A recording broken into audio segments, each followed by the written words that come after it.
Hello guys and welcome back to the channel. Today I kinda wanted to talk about something that a lot of comic book fans in general have been thinking about.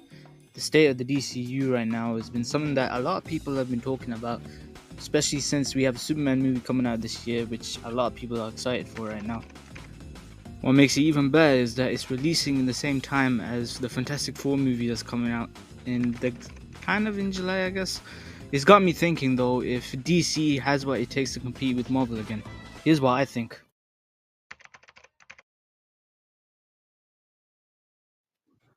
Before we talk about how DC is nowadays, we have to talk about how DC movies were like in the past, as well as the DCEU.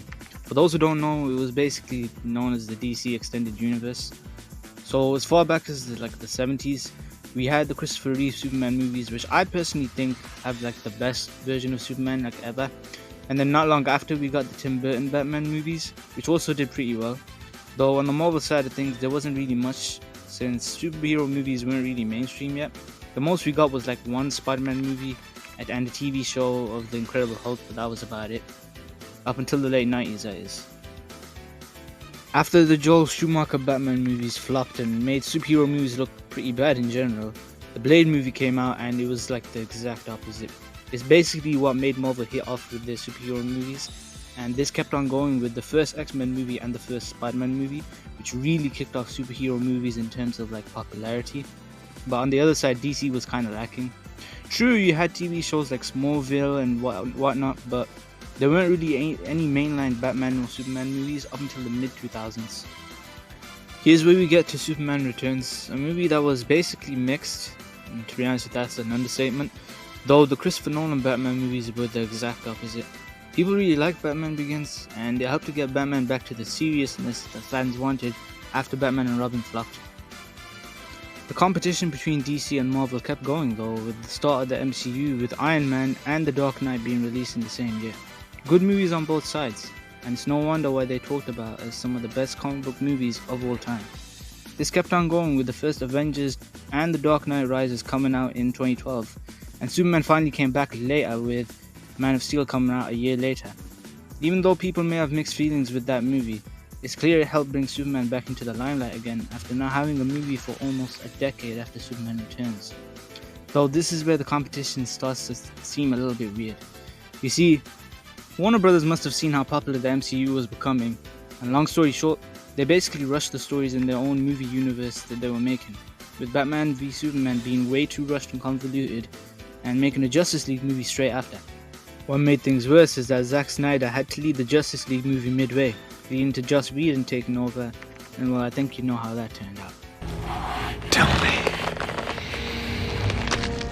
do you bleed? This kept going up until Black Adam came around, with James Gunn and Peter Safran joining DC and starting DC Studios. Since then, we've seen most of the actors from previous movies be replaced, specifically with Henry Cavill being replaced with David Corenswet as Superman. And while this hurt a lot of fans, including myself, it had to be done when they were basically almost completely starting over from scratch at this point.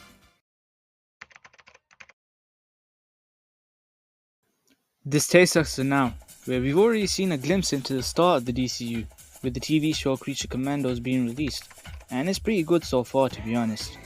Also, we have the Supergirl movie being filmed in a couple of weeks from now at the time of recording, as well as the Lanterns TV show and Peacemaker Season 2, and finally Superman coming out in July. We basically have a stacked year for DC in general. This honestly makes me feel kinda bad for Marvel on their side of things, since the best that they have right now is Daredevil Born Again, and the Fantastic Four movie as competition. To me personally, none of the other projects that they have look that interesting to me. The only thing that really bothers me with DC is having the Batman Part 2 be delayed to 2027. That is a long time between Part 1, since that came out in 2022. But Superman on its own already attracts a lot of attention, and I don't even think that the Fantastic Four can compete with that at all. So overall, I definitely think that this year is DC's year, and I genuinely think that they have a chance of competing like Marvel back when they did in the past. Anyways, thank you for watching the video, and please let me know what your thoughts are on this in the comments. Please like and subscribe if you're interested for more, and I'll see you all in the next video. Peace.